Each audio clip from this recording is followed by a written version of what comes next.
सभी लोगों को नमस्कार। मैं आप सभी का स्वागत करती हूँ हमारे यूट्यूब चैनल अंडरस्टैंडिंग बेसिक्स में। तो आज हम क्या करने जा रहे हैं? आज हम अपना नया चैप्टर शुरू करने जा रहे हैं। तो आज का जो चैप्टर है हमारा, वो चैप्टर है चैप्टर 8, जिसका नाम क्या है? सेकुलरिज्म। ठीक है। तो हम इस पूरे चैप्टर को कवर करेंगे। इस वीडियो में स्पेसिफिकली हम क्या करने जा रहे हैं? इस वीडियो में स्पेसिफिकली हम केवल और केवल सेकुलरिज्म के बारे में एक इंट्रोडक्शन लेने जा रहे हैं। ठीक है। तो देखिए, चैप्टर शुरू करने से पहले थोड़ा सा एक बेसिक अंडरस्टैंडिंग मैं आपको करवा देती हूँ कि ये जो चैप्टर है सेकुलरिज्म, आपको थोड़ा सा कॉम्प्लेक्स भी लगेगा। ठीक है। और हो सकता है आपको, कुछ लोगों को बहुत ज़्यादा टफ भी लगे, लेकिन हम इसको बहुत सिंपल तरीके से कवर करने की कोशिश करेंगे। ठीक है। और सिस्टमैटिक तरीके से समझने की कोशिश करेंगे। और वाकई में ये जो चैप्टर है वो एक बहुत मज़ेदार चैप्टर है, बहुत नॉलेजेबल चैप्टर है। ठीक है। तो हम क्या करेंगे, हम जैसे जैसे जो छोटे छोटे टॉपिक्स हैं, तो टॉपिक वाइज हम कोशिश करेंगे हम अपने पूरे चैप्टर को कवर करें। इसीलिए जो हमारी वीडियो होगी वो बहुत छोटी छोटी होगी, ताकि आपको सिस्टमैटिक तरीके से एक एक चीज़ समझ में आए। ठीक है। और क्या आपको जानना चाहिए? आपको ये चीज़ भी जाननी चाहिए कि जब हम ये पूरा का पूरा टॉपिक, कोई भी टॉपिक जब हम कवर करेंगे, तो साथ साथ में मैं रीड तो करूँगी, कुछ हाईलाइटेड पोर्शन को भी हम अंडरस्टैंड करेंगे, लेकिन हम कुछ क्वेश्चंस को भी डिस्कस करेंगे। ठीक है। आपके एनसीईआरटी में भी कुछ सर्टेन क्वेश्चंस हैं, और जितने भी टॉपिक यहाँ पर दिए हुए हैं, उस हर टॉपिक में से एक ना एक क्वेश्चन बन सकता है। तो उस क्वेश्चन से रिलेटेड जो उसके पॉसिबल आंसर है, उस पॉसिबल आंसर में जो जो इंपॉर्टेंट पॉइंट्स हो सकते हैं, वो भी हमने इस पूरी पीडीएफ में मैंने अंडरलाइन करे हुए हैं। तो साथ साथ में हम वो भी अंडरलाइन करते चलेंगे। इससे क्या होगा, इससे हमारा जो चैप्टर है ना, वो बहुत सिस्टमैटिक तरीके से कवर होगा। आपके ऊपर कोई बर्डन ही नहीं होगा कि आपको इतना बड़ा चैप्टर करना है जिसमें इतनी सारी चीज़ें हैं, इतने सारे एग्जाम्पल्स हैं। नहीं, सारा बर्डन एकदम कुछ पॉइंट्स पर आकर के टिक जाएगा। और वो पॉइंट्स ही आपको लास्ट में रिकॉल करने पड़ेंगे, उन्हीं को आपको रिवाइज करना पड़ेगा। तो आपका जो पूरा का पूरा चैप्टर है बहुत आसानी से रिवाइज हो जाएगा। तो मेरी पूरी कोशिश यही रहेगी कि आपका जितना बर्डन कम हो सकता है उतना बर्डन बर्डन कम करने की हम कोशिश करें, क्योंकि लास्ट मोमेंट पर फिर बच्चों पर बहुत ज़्यादा प्रेशर आ जाता है एग्जाम के टाइम पीरियड में, है ना। तो हम यहाँ पर वही चीज़, अपना बर्डन को कम करते हुए काम करते चलेंगे। साथ साथ में जैसे ही हमने कोई टॉपिक पढ़ा, तो जब एक बार टॉपिक पढ़ लिया, तो उसके बाद वीडियो एंड करने से पहले एक बार हम रिकॉल भी करेंगे, रिवाइज करेंगे साथ साथ में, ताकि कुछ इंपॉर्टेंट वर्ड्स हमारे दिमाग में बैठ जाए, हमें याद हो जाए। ठीक है। अगेन मेरा ऑब्जेक्टिव क्या है? ऑब्जेक्टिव यही है कि आपके ऊपर बर्डन जितना कम हो सकता है उतना कम बर्डन आपके ऊपर होना चाहिए। ठीक है। तो इस तरीके से हम चीज़ों को कवर करेंगे, पूरे चैप्टर को बहुत सिस्टमैटिक तरीके से कवर करेंगे। और यकीन मानिए, ये चैप्टर आपको जितना अब तक, अगर आपने अपना अपना अपने आप कोशिश करी होगी पढ़ने की, तो स्टार्टिंग में आपको बिल्कुल भी समझ में नहीं आएगा। ठीक है। बहुत टफ लगा होगा ये चैप्टर, बिल्कुल हम मानते हैं कि ये टफ लग सकता है, लेकिन हम जितना सिंपल तरीके से हो सकता है उतना सिंपल तरीके से कवर करेंगे, और यकीन मानिए मज़ा आएगा।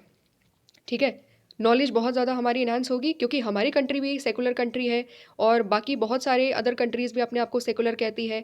तो हम रिलेट भी कर पाएंगे चीज़ों के साथ, है ना। तो बहुत ज़्यादा मज़ा आने वाला है, और बहुत सिस्टमैटिक तरीके से हम चीज़ों को कवर करने वाले हैं, बहुत आराम आराम से कवर करेंगे। ठीक है। पेशेंस रखना है साथ साथ में, और पूरे जोश के साथ पढ़ना है कि हाँ, आज कुछ नई चीज़ें सीखने जा रहे हैं। ठीक है। सो इसी जोश के साथ चलिए शुरू करते हैं, और अंडरस्टैंड करते हैं कि आखिरकार जो सेकुलरिज्म का इंट्रोडक्शन है उसमें क्या दिया हुआ है। ठीक है। और फिर उस तरीके से हम बाकी जो सारी चीज़ें हैं वो कवर करेंगे।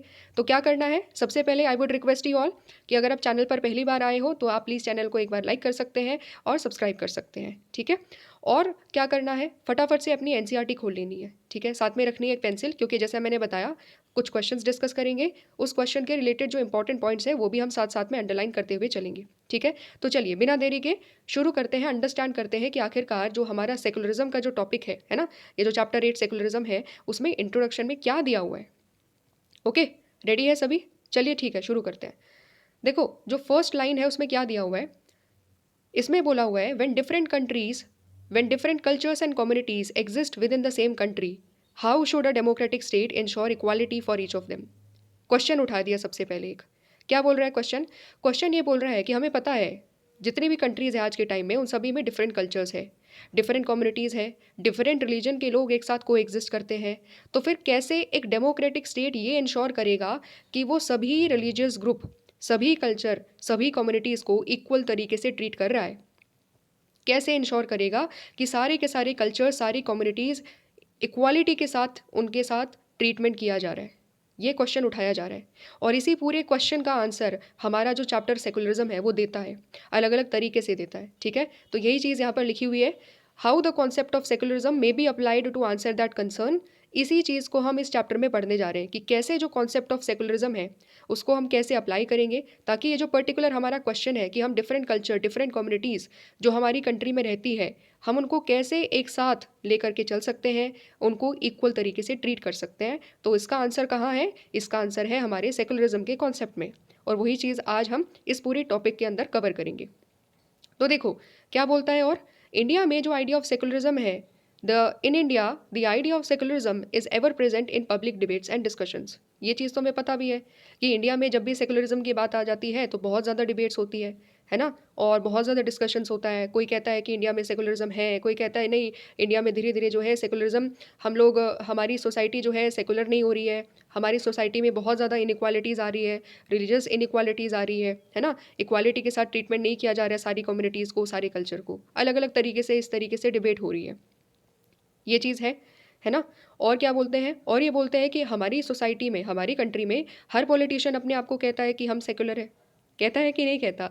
हर कोई पार्टी जिसे देखो ये कहते हैं कि देखिए जी, हम तो सभी रिलीजन को इक्वल तरीके से ट्रीट करते हैं, हम तो किसी रिलीजन के साथ भेदभाव नहीं करते, हम पक्के सेकुलर हैं। कहते हैं कि नहीं कहते, है ना। तो हम इस चीज़ को भी अंडरस्टैंड करेंगे कि जब हर पार्टी अपने आप को कहती है, every party professes to be secular, और हर पॉलिटिशियन अपने आप को स्वेयर करता है कि वो सेकुलर है, तो वाकई में क्या ऐसी चीज़ें हैं इंडिया में? इस चीज़ को भी हम अंडरस्टैंड करेंगे। और क्या बोलता है, on the other hand all kind of anxieties and doubts बिसेट secularism in India. एक तरफ तो हर कोई ये बोलता है कि हर कोई सेकुलर है, ठीक है, हर कोई सेकुलरिज्म में विश्वास रखता है, हर कोई ये कहता है हर रिलीजन को इक्वल तरीके से ट्रीट किया जाना चाहिए, है ना, हर कोई ये कहता है। लेकिन साथ साथ एक दूसरी तरफ क्या हो रहा है, दूसरी तरफ कुछ एंग्जाइटीज़ भी है, कुछ चिंताएं भी हैं जो सेकुलरिज्म के इर्द गिर्द घूमती रहती है ना। जो चिंताएं क्या है, चिंताएं यही है कि माइनॉरिटीज़ एक तरीके से अपने आप को सिक्योर फील नहीं कर पा रही, कोई इस तरीके की चिंता जाहिर करता है, कोई कहता है मेजॉरिटी अपने आप को सेफ फील नहीं कर पा रही, इस तरीके से कोई कहता है। तो ये सारी डिबेट्स है, लोगों के अलग अलग पर्सपेक्टिव्स है। हम इन्हीं सब चीज़ों के आसपास अपने जो पूरा का पूरा जो टॉपिक है हमारा, हम उन सब चीज़ों के इन्हीं सब चीज़ों को डील करेंगे, और रियली में अंडरस्टैंड करेंगे कि वाकई में इंडियन सेकुलरिज्म आखिरकार किस तरीके से अपनी सारी रिलीजियस कम्युनिटीज़ को एक साथ लेकर चलने की कोशिश कर रहा है। ये जो एंग्जाइटीज़ बताई जा रही है कि मेजॉरिटी सेफ़ नहीं है या फिर माइनॉरिटी सेफ़ नहीं है, या कुछ कम्युनिटीज़ को दबाया जा रहा है, तो क्या वो कितना सही है, कितना नहीं है, हम उस चीज़ के बारे में भी थोड़ा-सा अंडरस्टैंड करने की कोशिश करेंगे, ठीक है? अब ये जो यहाँ पर जो कुछ ग्रीन कलर से हाइलाइटेड क्वेश्चन है, जो बॉक्स दिए हुए हैं उसके आगे कुछ सर्टेन लाइन्स लिखी हुई है, ये बहुत इंपॉर्टेंट क्वेश्चंस हैं, ठीक है? इंपॉर्टेंट क्यों है? क्योंकि डायरेक्टली इन्हीं के इस ये डायरेक्टली यही क्वेश्चंस एग्ज़ाम में भी पूछे जा सकते हैं, और यही सारे क्वेश्चंस हैं जो पूरे के पूरे सेकुलरिज्म के चैप्टर में कवर करे गए हैं, ठीक है? तो क्या-क्या क्वेश्चन है एक बार देख लेते हैं। क्वेश्चन क्या कहता है, सबसे पहला, what is the meaning of secularism? Secularism का मीनिंग क्या है, हम उसको बहुत अच्छे तरीके से समझेंगे। दूसरी चीज़ क्या है, is secularism a western implant on Indian soil? ये बहुत इंपॉर्टेंट क्वेश्चन है। कुछ लोग क्या कहते हैं कि क्योंकि वेस्ट जो सेकुलरिज्म का आइडिया है वो वेस्टर्न सोसाइटी में आया था, इसी की वजह से हमने क्या करा, हमने केवल उन्हीं का आइडिया एज इट इज़ अपने कंट्री में लगा दिया। मतलब सेम टू सेम आइडिया हम लोगों ने अपने यहाँ पर भी लगा दिया। क्या इस चीज़ में रियलिटी है, और कितनी रियलिटी है, ठीक है? इस चीज़ को हम एनालाइज़ करेंगे, और ये बहुत इंपॉर्टेंट क्वेश्चन इसलिए है क्योंकि यही सेम टू सेम क्वेश्चन आपके एनसीईआरटी के जो क्वेश्चंस होते हैं ना, चैप्टर के सबसे एंड में, वहाँ पर भी यही सेम टू सेम चीज़ पूछी गई है। इसको बहुत अच्छे तरीके से कवर करेंगे हम लोग। आंसर भी, जो इस आंसर में कुछ सर्टेन पॉइंट्स लिखे जाते हैं, हम उसको भी कवर करेंगे, क्योंकि ये पूरा का पूरा टॉपिक आपकी बुक में एज इट इज़ डिस्कस किया हुआ है। ओके, थर्ड क्वेश्चन क्या है, is it suitable for societies where religion continues to exercise a strong influence on individuals line? क्या ये सूटेबल है उन सोसाइटीज़ के लिए जहाँ पर रिलीजन आज के टाइम में एक बहुत ज़्यादा स्ट्रॉन्ग इन्फ्लुएंस रखता है इंडिविजुअल की लाइफ में? जैसे इंडिया जैसी सोसाइटी में रिलीजन का बहुत ज़्यादा स्ट्रॉन्ग इन्फ्लुएंस है, ठीक है। हम जिस तरीके से हमारे जो रिलीजियस प्रिंसिपल्स है, ऐसा नहीं है कि केवल और केवल हम घर तक अपने रिलीजियस प्रिंसिपल्स को सीमित करते हो, नहीं, हम पब्लिक में जाते हैं तो भी हम लोग अपने रिलीजियस सिंबल्स को कैरी करते हैं, हम लोग वहाँ पर भी अपने रिलीजियस प्रिंसिपल्स को कैरी करते हैं। तो क्या ऐसी सोसाइटी में भी सेकुलरिज्म सूटेबल है? ये चीज़ यहाँ पर उठाई गई है। और क्या बोला जाता है, नेक्स्ट क्वेश्चन है, does secularism show partiality? Does it pamper minorities? ठीक है, बहुत इंपॉर्टेंट क्वेश्चन है। मतलब जनरल अवधारणा क्या है, एक जनरल नोशन क्या है कि इंडियन सेकुलरिज्म जो है ना, वो क्या करता है, वो पार्शियलिटी शो करता है। वो माइनॉरिटीज़ को एक तरीके से पैम्पर करता है, उनके बारे में बहुत ज़्यादा बात करता है, उनको एक स्पेशल प्रिविलेज देता है, और इसकी वजह से कहीं ना कहीं मेजॉरिटीज़ के साथ डिस्क्रिमिनेशन हो रहा है।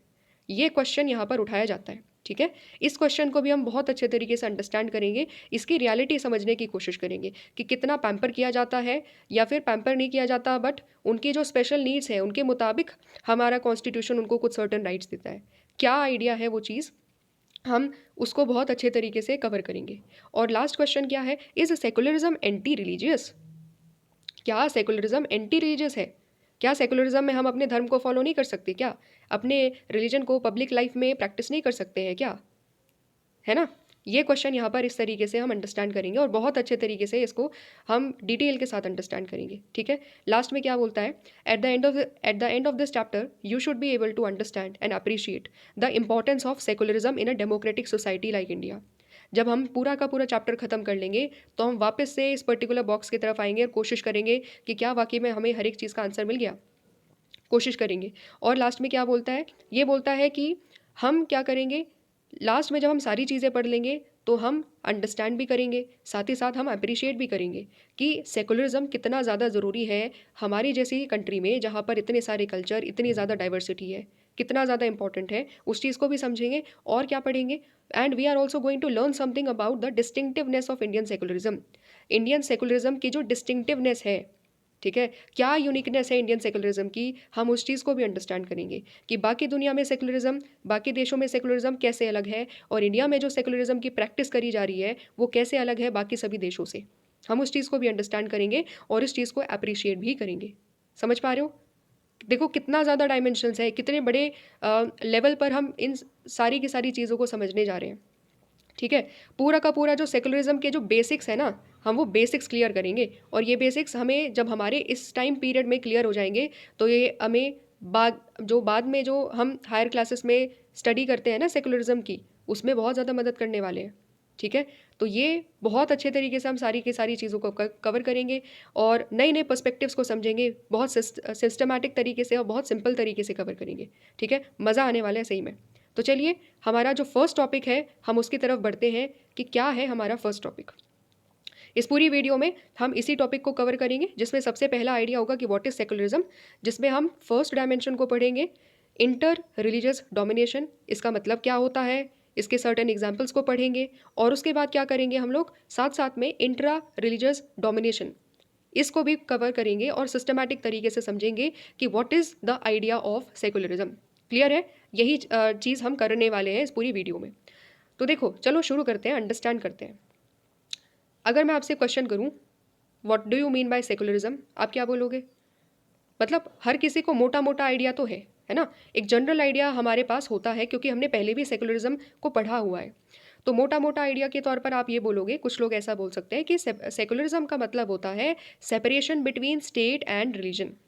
ठीक है, इसका मतलब क्या हुआ, इसका मतलब ये हुआ कि जो स्टेट है, जो गवर्नमेंट है, वो बिल्कुल भी इंटरफेयर नहीं करेगी रिलीजन में, और जो रिलीजन है वो बिल्कुल भी इंटरफेयर नहीं करेगा स्टेट के मैटर्स में।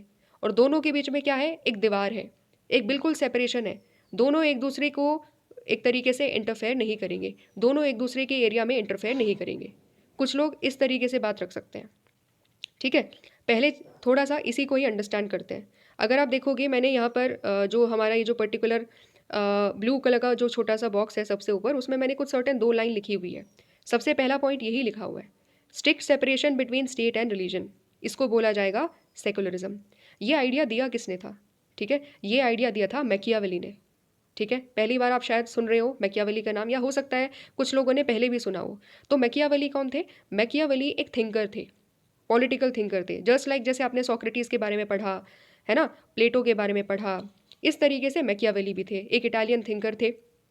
और उन्होंने क्या दिया, उन्होंने आइडिया ऑफ सेकुलरिज्म दिया, और उन्होंने बोला कि जब मैं सेकुलरिज्म की बात करता हूँ तो मैं ये कहता हूँ कि स्टेट और रिलीजन के बीच में बिल्कुल सेपरेशन हो जाना चाहिए, स्टेट को बिल्कुल भी इंटरफेयर नहीं किया जाना चाहिए, स्टेट को बिल्कुल भी इंटरफेयर नहीं करना होगा रिलीजन में, और ना ही रिलीजन किसी भी तरीके से स्टेट में इंटरफेयर करेगा।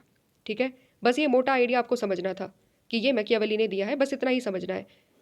आगे और मैकियावेली क्या बोलते हैं इसके बारे में आप हायर क्लासेस में पढ़ोगे जब आप ग्रेजुएशन करोगे। ठीक है, बस ये बेसिक अंडरस्टैंडिंग हमें लेनी थी इसके बारे में। तो पहला अंडरस्टैंडिंग या जो पहला डेफिनेशन जो आप बोल सकते हो सेकुलरिज्म के बारे में, वो ये दी जा सकती है। और क्या बोला जा सकता है, कुछ लोग ये भी बोल सकते हैं कि सेकुलरिज्म का मतलब क्या है, treating all religions equally with in society. ठीक है, कुछ लोग इसको इस तरीके से भी बोल सकते हैं कि जब हम सारे के सारे रिलीजन्स, जो भी सोसाइटी में रिलीजन्स है, बहुत सारे रिलीजन्स हैं, उन सभी रिलीजन्स को हम इक्वल तरीके से ट्रीट करेंगे, किसी के साथ डिस्क्रिमिनेशन नहीं करेंगे, किसी भी रिलीजन का जब डोमिनेशन नहीं होगा, तो वो आइडिया क्या होता है, वो आइडिया होता है सेकुलरिज्म में। तो सेकुलरिज्म क्या कहता है, सेकुलरिज्म कहता है that we need to treat all religions equally with in the society. Clear है, ये चीज़ आप नोट डाउन भी कर सकते हो, आप खुद जैसे मैंने टेक्स्ट में लिखा हुआ है वैसे ही सेम टू सेम चीज़ आप टेक्स्ट में भी लिख सकते हो। ठीक है, ये इंपॉर्टेंट डेफिनेशंस के तौर पर आप यूज़ करोगे। ऐसा ही नहीं है कि केवल सेकुलरिज्म में यही डेफिनेशंस है, ये तो केवल हमारा एक जनरल आइडिया है। पूरे चैप्टर में बहुत सारी डेफिनेशंस दी हुई है, हम साथ साथ में टिक करते चलेंगे। आपको जो कन्वीनियंट लगे, जो आप आराम से याद कर सको सेकुलरिज्म की डेफिनेशन, आप उसको लिख सकते हो एग्जाम में। ठीक है, कंप्लीटली आपके ऊपर है ये चीज़। तो ये हमने क्या पढ़ा, ये हमारे पास एक मोटा मोटा आइडिया है। अब आपकी बुक में क्या दिया हुआ है, कैसे डिफाइन किया गया है सेकुलरिज्म को, वो हम अंडरस्टैंड करते हैं। देख रहे हो, हम बहुत सिस्टमैटिक तरीके से, सिंपल सिंपल तरीके से चीज़ों को करने की कोशिश कर रहे हैं, क्योंकि बहुत सारे बच्चों को लग सकता है कि ये चीज़ टफ है, लेकिन सिंपल सिंपल से करेंगे ना, छोटे छोटे पार्ट्स को कवर करेंगे, तो आपके लिए भी आसानी होगी, कोई दिक्कत नहीं आएगी आपको। ठीक है, ऑब्जेक्टिव हम लोगों का यही है।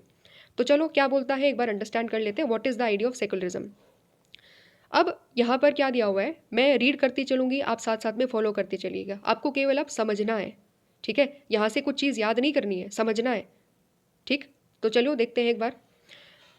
दो Jews faced discrimination for centuries throughout Europe, in the present state of Israel, Arab minorities, both Christian and Muslims, they are excluded from social, political and economic benefits available to the Jewish citizens. क्या बता रहा है, ये सबसे पहले कह रहा है कि ज्यूज़ क्या है, ज्यूज़ को हिंदी में हम कहते हैं यहूदी। ठीक है, ज्यूज़ के बारे में आपको पता भी होगा कि इजराइल में जो लोग रहते हैं उनको, वो ज़्यादातर कौन है, ज्यूज़ है। तो ज्यूज़ के साथ क्या हुआ है, ज्यूज़ के साथ बहुत सालों तक डिस्क्रिमिनेशन फेस हुआ है, उनके साथ डिस्क्रिमिनेशन किया है। किसने किया है, यूरोप में रहने वाले लोगों ने किया है। तो क्यों किया गया है, क्वेश्चन ये भी उठता है। देखो, जब ज्यूज़ रह रहे थे ना, पूरे यूरोप में क्या है, पूरी यूरोप में अगर आप देखोगे तो क्रिश्चियनिटी डोमिनेट करती है। ठीक है, लेकिन ज्यूज़ का रिलीजन अलग है, वो तो यहूदी है। तो क्या हुआ था कि बहुत सारे जो क्रिश्चियंस थे, वो ज्यूज़ को डोमिनेट किया करते थे, ज्यूज़ को डिस्क्रिमिनेट किया करते थे, उनको मारा भी जाता था। बिकॉज कुछ लोग कंसिडर किया करते थे कि जो ज्यूइज़्म है ना, जो यहूदियों का जो धर्म है, वो उनके धर्म की कभी बराबरी नहीं कर सकता। ठीक है, वो क्रिश्चियनिटी को बहुत सुप्रीम मानते थे और ज्यूइज़्म को बहुत नीचे एक तरीके से नज़रिए से देखते थे। और इसीलिए जो ज्यूइज़्म को फॉलो किया करता था, जुदाइज़्म को जो फॉलो किया करता था, ठीक है, तो उनके साथ डिस्क्रिमिनेशन किया जाता था। और भी अदर अदर रीजंस थे जिसकी वजह से जो ज्यूज़ लोग थे, उनके साथ बहुत ज़्यादा डिस्क्रिमिनेशन हुआ यूरोप में by the followers of Christianity. ठीक है, इतना समझ में आया। अब उन लोगों के साथ तो गलत हुआ, उनके साथ डिस्क्रिमिनेशन हुआ, सालों साल तक डिस्क्रिमिनेशन हुआ यूरोप में, ठीक बात है। लेकिन जब उन्होंने, ज्यूज़ ने अपना एक कंट्री बनाया जो कि है इज़राइल, तो वहाँ पर जो रहने वाले दूसरी माइनॉरिटीज़ के लोग हैं, दूसरे धर्म के जो लोग हैं, जैसे क्रिश्चियन और साथ ही साथ मुस्लिम्स, उनके साथ उन्होंने फिर डिस्क्रिमिनेशन करा। ज्यूज़ ने उनके साथ डिस्क्रिमिनेशन करा, कैसे करा, उनको एक्सक्लूड कर दिया सोशल, पॉलिटिकल और इकोनॉमिक बेनिफिट से, जो जूइश सिटीजन्स को अवेलेबल है, लेकिन वो चीज़ क्रिश्चियंस और मुस्लिम्स को अवेलेबल नहीं है। ठीक है, तो हम क्या देख रहे हैं, जिसके साथ एक टाइम पीरियड में डिस्क्रिमिनेशन हुआ, उन्होंने जब अपना कंट्री बनाया तो उन्होंने बाकी रिलीजियस माइनॉरिटीज़ के साथ डिस्क्रिमिनेशन किया। ठीक है, अभी केवल इतना ही समझना है कि डिस्क्रिमिनेशन हो रहा है और किसके बेसिस पर, रिलीजन के बेसिस पर। माइनॉरिटीज़ के साथ डिस्क्रिमिनेशन हो रहा है किसके बेसिस पर, रिलीजन के बेसिस पर। क्लियर है, नेक्स्ट चीज़ हम पढ़ते हैं और क्या दिया हुआ है। Subtle forms of discrimination also continue to persist against non Christians in several parts of Europe. Israel को छोड़कर अब यूरोप पर आओ, तो कह रहे हैं कि यूरोप में भी आज के टाइम में बहुत ज़्यादा डिस्क्रिमिनेशन होता है। किसके साथ होता है, जो नॉन क्रिश्चियंस हैं। ठीक है, जैसे जूस के साथ हुआ, यूरोप में डिस्क्रिमिनेशन हुआ क्योंकि वो नॉन क्रिश्चियन है, ठीक उसी तरीके से मुस्लिम्स के साथ, हिंदूज़ के साथ या कोई और अदर रिलीजियस कम्युनिटीज़ के साथ जो नॉन क्रिश्चियन कम्युनिटी है, उनके साथ डिस्क्रिमिनेशन होता है आज भी यूरोप में, on the basis of their language, on the basis of their colour, बहुत सारे अदर अदर बेसिस है। ठीक है, तो अदर धर्म के लोगों के साथ यूरोप में भी क्या हो रहा है, यूरोप में भी क्या हो रहा है, डिस्क्रिमिनेशन हो रहा है। ठीक है, ये समझ लिया दूसरा एग्जाम्पल। तीसरा क्या बोलता है, condition of religious minorities in the neighbouring states of Pakistan and Bangladesh has also generated considerable concern. यही सेम टू सेम चीज़ कहाँ हो रही है, सेम टू सेम चीज़ पड़ोसी राज्य पाकिस्तान में भी हो रही है और बांग्लादेश में भी हो रही है। क्या चीज़ हो रही है, वहाँ पर रहने वाली जो माइनॉरिटीज़ है उनके साथ बहुत ज़्यादा डिस्क्रिमिनेशन किया जा रहा है, मारा जा रहा है, और इसकी वजह से वहाँ की माइनॉरिटीज़ भाग कर कहाँ आ रही है, कहाँ शरण ले रही है, भारत में आकर के शरण ले रही है। ठीक है, इंडिपेंडेंस के बाद से क्या हो रहा है, इंडिपेंडेंस के बाद से माइनॉरिटीज़ के साथ इतनी ज़्यादा एट्रोसिटीज़ वहाँ पर किए जा रहे हैं, इतने ज़्यादा अत्याचार किए जा रहे हैं कि वहाँ पर माइनॉरिटीज़ एकदम ना के बराबर हो चुकी है, बांग्लादेश में भी और पाकिस्तान में भी। वहाँ से हिंदूज़ को और बुद्धिज़्म को और जो क्रिश्चियन कम्युनिटीज़ को जो फॉलो करते हैं, और बाकी जो कम्युनिटीज़ है, सिखिज़्म, सबको वहाँ से भगाया जा रहा है। वहाँ पर माइनॉरिटीज़ की संख्या बहुत ज़्यादा कम हो चुकी है और वहाँ पर माइनॉरिटीज़ के राइट्स का कोई प्रोटेक्शन नहीं है। ठीक है, ये चीज़ कहाँ हो रही है, ये सब इस तरीके से पूरी दुनिया में हम देख रहे हैं डिस्क्रिमिनेशन हो रहा है। ठीक है, इन सभी एग्जाम्पल से हमें क्या निचोड़ निकालना है, such examples remind us of the continuing importance of secularism for people and societies in today's world. ये सारी चीज़ हमें क्या बता रही है, ये सारी चीज़ हमें बता रही है कि सेकुलरिज्म की इंपॉर्टेंस कितनी ज़्यादा है आज के टाइम में लोगों के लिए और सोसाइटीज़ के लिए। क्योंकि हमने क्या देखा, हमने पढ़ा सेकुलरिज्म का मतलब होता है treating all religions equally with in the society. ठीक है, ये चीज़ हमने पढ़ी। लेकिन जब हम देख रहे हैं कि इजराइल की बात करें, यूरोप की बात करें, पाकिस्तान की बात करें, बांग्लादेश की बात करें, हम सभी जगह पर डिस्क्रिमिनेशन देख रहे हैं, हम सभी जगह पर माइनॉरिटीज़ के साथ अत्याचार देख रहे हैं और उनके इक्वल राइट्स दिए ही नहीं जा रहे हैं। ठीक है, इससे हमें समझ में आता है कि सेकुलरिज्म कितना ज़्यादा इंपॉर्टेंट है लोगों के लिए, माइनॉरिटीज़ के लिए। ठीक है, समझ पा रहे हो, ये हम लोगों को एक अंडरस्टैंडिंग देनी थी, सेकुलरिज्म के बारे में बताना था, और पूरी दुनिया के बारे में बताया गया एग्जाम्पल्स के जरिए कि पूरी दुनिया में जहाँ जहाँ सेकुलरिज्म नहीं है, कैसे वहाँ पर other culture, other religious communities के साथ क्या हो रहा है, डिस्क्रिमिनेशन हो रहा है। ठीक है, अब हम इसका जो सबसे पहला एस्पेक्ट है सेकुलरिज्म में, इंटर रिलीजियस डोमिनेशन को पढ़ेंगे। ठीक है, इंटर रिलीजियस पहले एक बार मीनिंग समझ लेते हैं। इंटर रिलीजियस का मतलब क्या हो गया, दो रिलीजियस। इंटर का मतलब क्या होता है, किसी भी दो कम्युनिटीज़ के बीच में। तो इंटर रिलीजियस डोमिनेशन का मतलब क्या हो गया कि एक ग्रुप दूसरे ग्रुप को, एक रिलीजन दूसरे रिलीजन को डोमिनेट करने की कोशिश कर रहा है। ठीक है, इस चीज़ को हम अंडरस्टैंड करेंगे, लेकिन इससे पहले मेरे कुछ क्वेश्चन है। अगर मैं क्वेश्चन करूँ, बताओ इंडियन कॉन्स्टिट्यूशन इंडिया को सेकुलर कहता है या नहीं कहता है? ठीक है, तो आप बोलोगे कि बिल्कुल इंडिया एक सेकुलर कंट्री है, इंडियन कॉन्स्टिट्यूशन खुद कहता है कि इंडिया एक सेकुलर कंट्री है। ठीक है, अब मेरा दूसरा क्वेश्चन है कि किसी को याद है ये चीज़ कि इंडियन प्रियम्बल में जो सेकुलर वर्ड है वो कौन से अमेंडमेंट से आया है?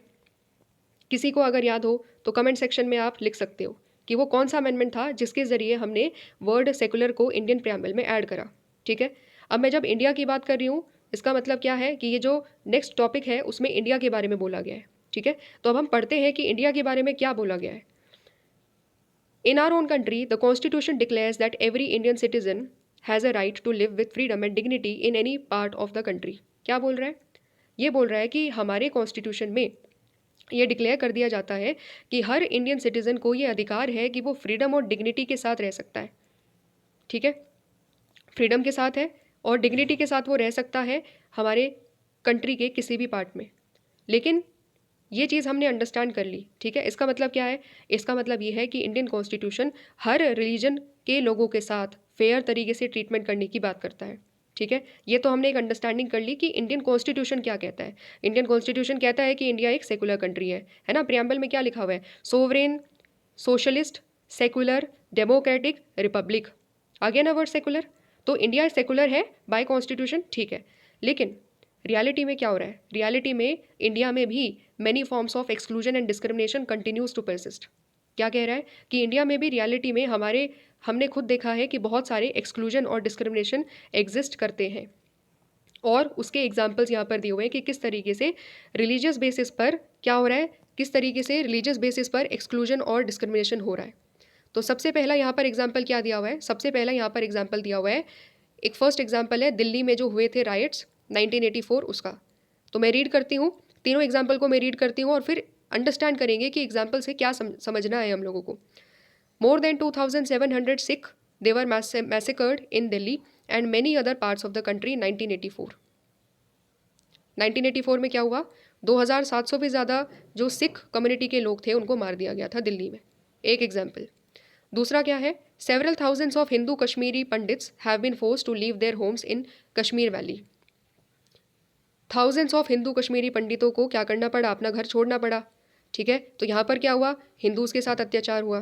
थर्ड एग्जाम्पल क्या दिया हुआ है, more than 1000 persons mostly Muslims they were massacred during the post Godhra riots in Gujarat in 2002। ये एग्जाम्पल किसका है कि मुस्लिम्स के साथ किस तरीके से अत्याचार हुआ, उनको किस तरीके से मारा गया। तीनों एग्जाम्पल में अलग अलग कम्युनिटी है, एक में सिख है, एक में कश्मीरी है, मतलब कश्मीरी हिंदू है, और तीसरे में क्या दिया हुआ है, तीसरे में यहाँ पर दिया हुआ है मुस्लिम्स। अब यहाँ पर क्वेश्चन उठाया जाता है कि व्हाट डू दीज थिंग्स या what do these examples have in common, क्या चीज़ कॉमन है। तो कॉमन तो हमें दिखाई दे गया है कि अलग अलग कम्युनिटीज़ है, सारी रिलीजियस कम्युनिटीज़ है, और उनको क्या किया जा रहा है, मारा जा रहा है। ठीक है, उनके साथ किया जा रहा है, क्या किया जा रहा है, अत्याचार किया जा रहा है।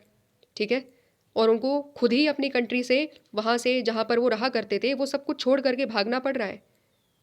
ओके, इसका मतलब क्या हुआ, In each case, members of one community are targeted and victimized on the account of their religious identity. Religious identity के आधार पर, उनके धर्म के आधार पर उनको टारगेट किया जा रहा है और उनको विक्टिमाइज किया गया था। ठीक है, इसका मतलब क्या हुआ, इसका मतलब क्या हुआ, ये जो चीज़ है, ये जो इंसिडेंट्स है, these are instances of religious persecution and they even reflect the inter religious domination. क्या बोल रहा है, ये जो एग्जाम्पल्स है ये रिलीजियस परसिक्यूशन के एग्जाम्पल्स है। यहाँ पर क्या हुआ है, रिलीजियस परसिक्यूशन हुआ है। ठीक है, धर्म के आधार पर लोगों को क्या किया गया है, मारा गया है। और क्या रिफ्लेक्ट करता है, रिफ्लेक्ट करता है इंटर रिलीजियस डोमिनेशन को, कि सिखों के साथ बाकी धर्म के लोगों ने क्या किया, एक तरीके से उनको मारा। सिमिलरली कश्मीर वैलीज़ में क्या हुआ, कश्मीर वैली में भी हिंदुओं को मारा गया दूसरे धर्म के द्वारा। और सिमिलरली जब हम मुस्लिम्स की बात करते हैं तो मुस्लिम्स को भी दूसरे धर्म के लोगों ने मारा। तो क्या हो रहा है, एक धर्म के लोगों को दूसरे धर्म के लोगों के द्वारा मारा जा रहा है। तो इसी चीज़ को तो हम क्या कहते हैं, इसी चीज़ को हम कहते हैं इंटर रिलीजियस डोमिनेशन। ठीक है, समझ गए। तो सेकुलरिज्म क्या कहता है फिर, सेकुलरिज्म ये कहता है कि secularism is the first and the foremost a doctrine that opposes all such forms of inter religious domination. Secularism सबसे पहली चीज़ क्या बोलता है, सेकुलरिज्म सबसे पहली डॉक्ट्राइन ही ये देता है कि सारे के सारे inter religious kind of domination जो है वो नहीं होने चाहिए। किसी भी तरीके से किसी भी कम्युनिटी के साथ on the basis of religion उसका डोमिनेशन नहीं होना चाहिए। जब हम डोमिनेशन की बात करते हैं तो हम ये कहते हैं ना उसको मारा जाना चाहिए, ना ही उनको भगाया जाना चाहिए, किसी भी तरीके से उनके साथ वायलेंस नहीं होना चाहिए। ओके, तो ये हम लोगों ने सबसे पहले अंडरस्टैंडिंग करी कि सबसे पहला एस्पेक्ट क्या है, इंटर रिलीजियस डोमिनेशन नहीं होना चाहिए। Secularism opposes all such forms of inter religious domination. Tick mark कर लो, ये फर्स्ट एस्पेक्ट है, ये फर्स्ट है, इसका मतलब दूसरा भी होगा। दूसरा क्या है, दूसरा इंपॉर्टेंट डायमेंशन ये रहा। Second important dimension of secularism is its opposition to intra religious domination. Intra religious, अभी हमने बात करी थी कि दो धर्म के बीच में, ठीक है, धर्मों के बीच में, इंटर रिलीजियस का मतलब क्या हो गया, अलग अलग धर्मों के बीच में डोमिनेशन नहीं होना चाहिए। ओके, इंट्रा का मतलब क्या हो गया, इंट्रा का मतलब है एक ही धर्म के अंदर भी किसी के साथ डोमिनेशन नहीं होना चाहिए। इसका मतलब क्या है, इसको हम अंडरस्टैंड करेंगे, लेकिन ये टिक मार्क कर लो, इंपॉर्टेंट है कि हम लोगों ने सेकंड डायमेंशन पढ़ लिया। अब हम इसी चीज़ को डील करेंगे कि what is intra religious domination. Intra religious domination क्या होता है, ठीक है, इसी चीज़ को डील करेंगे। तो समझते हैं कि क्या बोला जाता है इंट्रा रिलीजियस डोमिनेशन में। मैं रीड करती चलूँगी, अंडरस्टैंड करते चलेंगे, साथ साथ में आप भी फॉलो करते चलिएगा NCERT के साथ। ठीक है, तो क्या बोल रहा है, religion has its share of some deep rooted problems. ठीक है, हर धर्म में कहीं ना कहीं कुछ ना कुछ डीप रूटेड प्रॉब्लम्स होती है। जैसे कि यहाँ पर दिया हुआ है कि शायद ही हम किसी एक ऐसे धर्म की बात करें, शायद ही हमारे दिमाग में कोई एक ऐसा धर्म आए जो अपने मेल और फीमेल मेंबर्स को इक्वल तरीके से ट्रीट करता हो। शायद ही कोई धर्म आए, इसका मतलब क्या हुआ, ज़्यादातर धर्मों में कहीं ना कहीं मेल और फीमेल के बीच में डिस्क्रिमिनेशन होता है। ठीक है, एग्जाम्पल क्या दिया हुआ है, एग्जाम्पल दिया हुआ है हिंदुइज़्म का, और उसमें क्या बोला जाता है कि हिंदुइज़्म में कुछ सेक्शंस ने क्या फेस किया है, परसिस्टेंट डिस्क्रिमिनेशन फेस किया है, परसिस्टेंट तरीके से डिस्क्रिमिनेशन फेस किया है। जैसे एग्जाम्पल के तौर पर क्या दिया गया है, एग्जाम्पल के तौर पर दिया गया है दलित्स का एग्जाम्पल। दलित्स के साथ क्या हुआ, कास्ट सिस्टम। ठीक है, कास्ट सिस्टम का बेसिस क्या बताया गया कि यहाँ पर धर्म के आधार पर जो है अलग अलग जो है क्या बनाए गए हैं, अलग अलग जातियाँ बनाई गई। पहले वर्ण थे, वर्ण के आधार से फिर क्या हुई, जाति आई, और फिर जाति के आधार पर क्या किया गया, जो सबसे निचली जाति थी उनके साथ क्या किया गया, डिस्क्रिमिनेशन किया गया कि सोसाइटी को 4 पार्ट्स में डिवाइड कर दो, ठीक है। और फिर उसके बाद जो सबसे निचले वाली जो कम्युनिटी है उनके साथ किया गया डिस्क्रिमिनेशन। तो दलित्स के साथ क्या किया गया, dalits have been barred from entering the Hindu temples. Dalits को क्या बोल दिया गया कि तुम हिंदू टेम्पल्स में एंटर नहीं करोगे क्योंकि तुम साफ़ सफाई करते हो, नालियों की साफ़ सफाई करते हो, तुम अगर हिंदू टेम्पल में जाओगे तो फिर वहाँ की जो पवित्रता है वो भंग हो जाएगी। इस तरीके से बोला गया। बेस क्या था, रिलीजन था बेस, कि सोसाइटी में सोसाइटी को 4 पार्ट्स में डिवाइड किया गया है और तुम सबसे निचले कास्ट में आते हो, इसलिए तुम्हें अलाउ नहीं किया जाएगा। और क्या है, और है हिंदू विमेन के साथ में भी कभी कभी हमने देखा है कुछ पार्ट्स ऑफ कंट्री में जो विमेन है, हिंदू विमेन है, उनको टेम्पल एंट्री नहीं मिलती। अगर आप न्यूज़पेपर फॉलो करते हो तो शायद आपको ये पता हो कि सबरीमाला जो टेम्पल है उसमें भी विमेंस को एंटर करने नहीं दिया जा रहा था, ठीक है। ये सारी चीज़ें क्या है, ये सारी चीज़ें हमें ये बताती है कि जब जैसे सबरीमाला में एंट्री नहीं मिल रही थी तो सुप्रीम कोर्ट फिर इंटरवीन करता है। सुप्रीम कोर्ट बोलता है कि ये चीज़ नहीं होनी चाहिए और विमेन को भी वहाँ पर उस पर्टिकुलर टेम्पल में, सबरीमाला टेम्पल में एंट्री मिलनी चाहिए। सुप्रीम कोर्ट के ऑर्डर के बाद जा करके जो विमेन है वो जाती है, ठीक है। तो क्या देख रहे हैं हम देख रहे हैं कि एक ही धर्म के अंदर कुछ सेक्शंस के साथ डिस्क्रिमिनेशन हो रहा है और इसी चीज़ को क्या कहते हैं, इसी चीज़ को हम कहते हैं इंट्रा रिलीजियस, एक ही धर्म के अंदर डिस्क्रिमिनेशन होना, एक ही धर्म के अंदर डोमिनेशन होना, विमेन का डोमिनेशन होना, दलित्स का डोमिनेशन होना, ठीक है। क्लियर हो गया। और क्या बोला जाता है कि while when religion is organized it is frequently taken over by its most conservative faction which does not tolerate any dissent. क्या बोल रहा है, जब धर्म को ऑर्गेनाइज किया जाता है तो क्या होता है ना, जब भी धर्म बनता है तो जो कंजर्वेटिव फैक्शन है, जो कुछ रूढ़िवादी ग्रुप्स हैं, वो क्या करते हैं, वो धर्म को टेक ओवर कर लेते हैं। और क्योंकि रूढ़िवादी लोग आ जाते हैं, धार्मिक नेता क्या हो जाते हैं, रूढ़िवादी होते हैं, ठीक है। तो जब कुछ रूढ़िवादी नेता आ जाते हैं धर्म में और वो धर्म को टेक ओवर कर लेते हैं तो वो क्या कहते हैं, वो किसी भी तरीके से डिसेंट को टॉलरेट नहीं करते। अगर कोई उनसे उनकी बिलीव्स में नहीं मानता है, वो कहते हैं कि इस तरीके से पूजा करो, ठीक है, वो कहते हैं कि इस तरीके से धर्म को फॉलो करो। कोई अगर उनकी बात को नहीं मानेगा तो वो उस चीज़ को एक्सेप्ट नहीं करते हैं, ठीक है। तो ये हर धर्म में होता है और समय समय पर ये चीज़ होती आई है। इसीलिए फिर क्या हुआ, इन्हीं कंजर्वेटिव्स के खिलाफ हमने आवाज़ भी उठाई कि ये जो आप कह रहे हो वो गलत कह रहे हो, और रिलीजियस रिफॉर्मेशन की तरफ सोसाइटियाँ बढ़ी, ठीक है। तो ये होता है हर धर्म में, जब ये सारी चीज़ें हो जाती है तो कंजर्वेटिव फैक्शन आ जाता है। तो और क्या बोला गया है, यूएस का एग्जाम्पल दिया हुआ है। यूएस के एग्जाम्पल से हमें ये चीज़ समझ में आ जाएगी कि कैसे कंजर्वेटिव फैक्शन आता है। देखो यूएस में क्या बोला जा रहा है कि religious fundamentalism in parts of US has become a big problem and endangers peace both with in the country and outside. US में क्या हो रहा है, रिलीजियस फंडामेंटलिज्म आता जा रहा है, ठीक है। धार्मिक कट्टरपंथी एक तरीके से बढ़ती जा रही है। क्यों बढ़ती जा रही है, क्योंकि हमें पता है कि जब हम अमेरिका की बात करेंगे तो वहाँ पर क्या है, क्रिश्चियनिटी है, ठीक है। और वहाँ पर भी क्रिश्चियनिटी में भी अलग अलग सेक्ट है, ठीक है। अलग अलग सेक्ट का मतलब क्या है, जैसे कैथोलिक्स है, प्रोटेस्टेंट है, और भी अलग अलग सेक्ट है।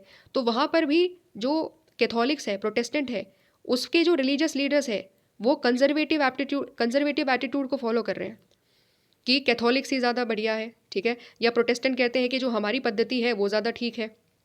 और इसकी वजह से क्या है, इसकी वजह से कैथोलिक्स और प्रोटेस्टेंट में क्या होता रहता है, डिस्प्यूट होता रहता है, डिबेट होता रहता है, ठीक है। ये सारी चीज़ों की वजह से क्या हो रहा है, जब डिबेट्स होती रहती है कि नहीं हमारी पूजा पद्धति ठीक है, कोई एक ग्रुप कहता है कि बाइबल बिल्कुल ठीक है, उसमें कोई चेंजेस नहीं होने चाहिए, दूसरा ग्रुप उठता है, दूसरा ग्रुप कहता है नहीं ऐसा नहीं है, बाइबल में भी कुछ गलतियाँ हैं, बाइबल को भी चेंज करो।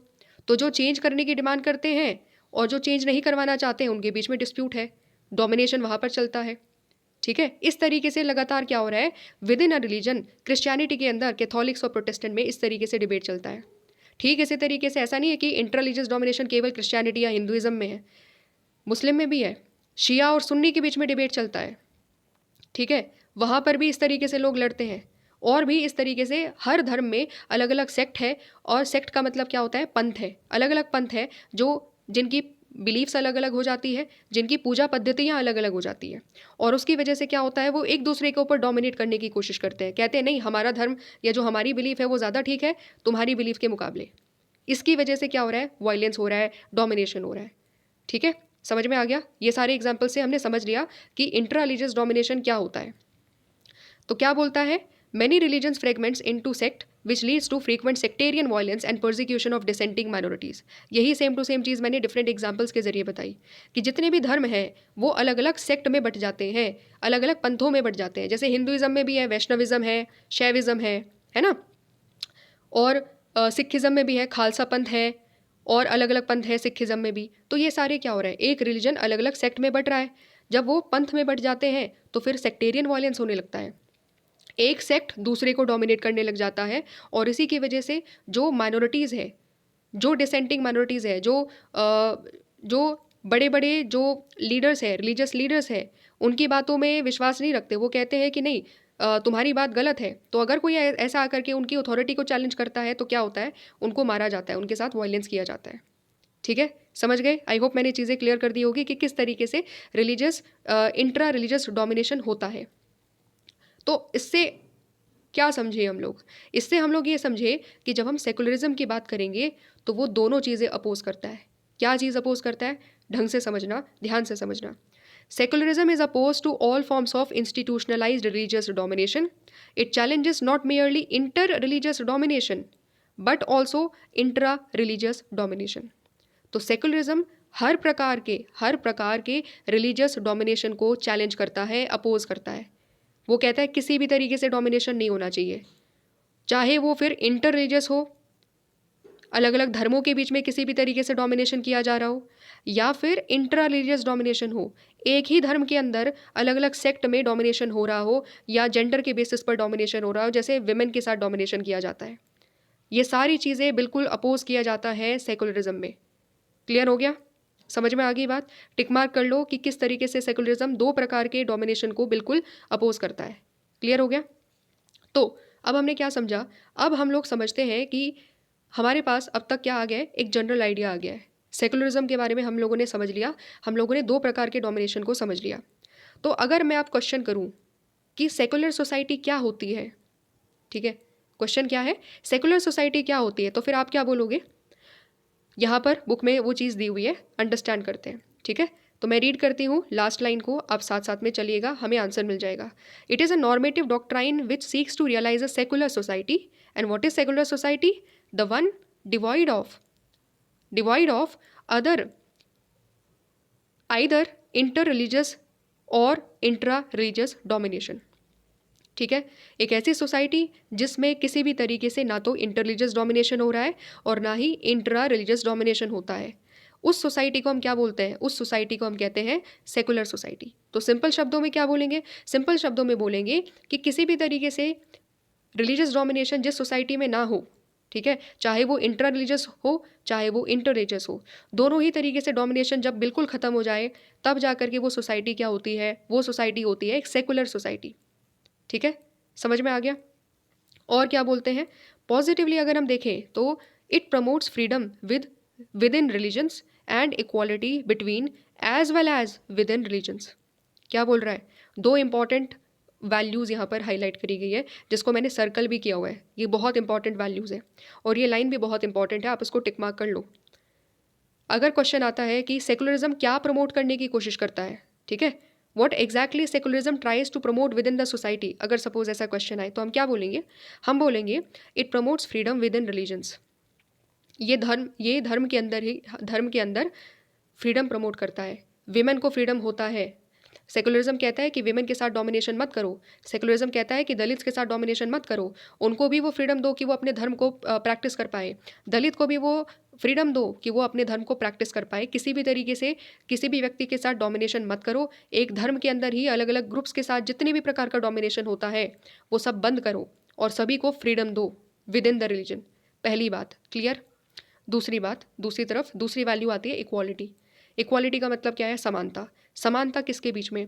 समानता with in religions as well as between religions, धर्मों के बीच में समानता। यही स्टार्टिंग में हमने पढ़ा कि secularism says that we need to treat every religion equally with in the society, है ना, हमें हर धर्म को समान तरीके से ट्रीट करना है सोसाइटी में। ओके, तो यही चीज़ यहाँ पर बोली गई है कि धर्मों के बीच में समानता होनी चाहिए और धर्म के अंदर भी समानता होनी चाहिए। धर्म के अंदर जितने सेक्ट हैं, चाहे वो शैविज्म हो, वैष्णविज्म हो, डिस्क्रिमिनेशन नहीं होना चाहिए किसी के भी साथ। कोई भी एक दूसरे को डोमिनेट ना करे, ठीक है। शिया और सुन्नी में जो डिबेट चल रही है, किसी भी तरीके से डोमिनेशन नहीं होना चाहिए। कैथोलिक्स और प्रोटेस्टेंट में जो डिबेट यूएसए में चल रही है, वो चीज़ नहीं होनी चाहिए। और इक्वालिटी होनी चाहिए, सभी सेक्ट के बीच में इक्वालिटी होनी चाहिए। उसको हम कहते हैं इक्वालिटी विद इन रिलीजन्स। समझ में आ गया? तो हमने दो वैल्यूज़ पढ़ ली, फ्रीडम भी होना चाहिए और इक्वालिटी भी होना चाहिए, with in religions as well as between religions. यही सेम टू सेम चीज़ इंटर रिलीजियस और इंट्रा रिलीजियस डोमिनेशन में आती है। ठीक है, समझ में आ गया?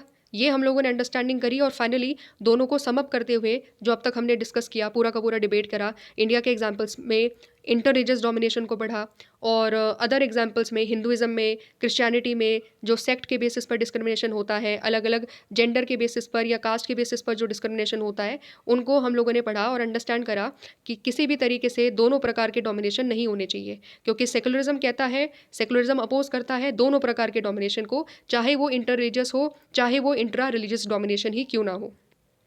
ठीक है, आई होप आपको एक अंडरस्टैंडिंग मिली होगी। और अब अभी हमने क्या करा है, अभी हमने बस केवल एक इंपॉर्टेंट एस्पेक्ट को पढ़ा है सेकुलरिज्म के, एक मोटी मोटी डेफिनेशन को समझ लिया है कि दो प्रकार के डोमिनेशन सेकुलरिज्म बिल्कुल अपोज करता है। और क्या कहता है, और कहता है कि हमें सभी रिलीजन्स को इक्वल तरीके से ट्रीट करना है। ठीक है, रिवाइज भी कर लिया, इंपॉर्टेंट टिक मार्क भी कर लिया, डेफिनेशंस को भी समझ लिया, इंपॉर्टेंट वैल्यूज़ को भी समझ लिया, दोनों डोमिनेशन के एग्जाम्पल्स भी पढ़ लिए। ठीक है, इस तरीके से ही हम नेक्स्ट टॉपिक को भी कवर करेंगे, जिसमें हम आइडिया ऑफ सेकुलर स्टेट पढ़ेंगे।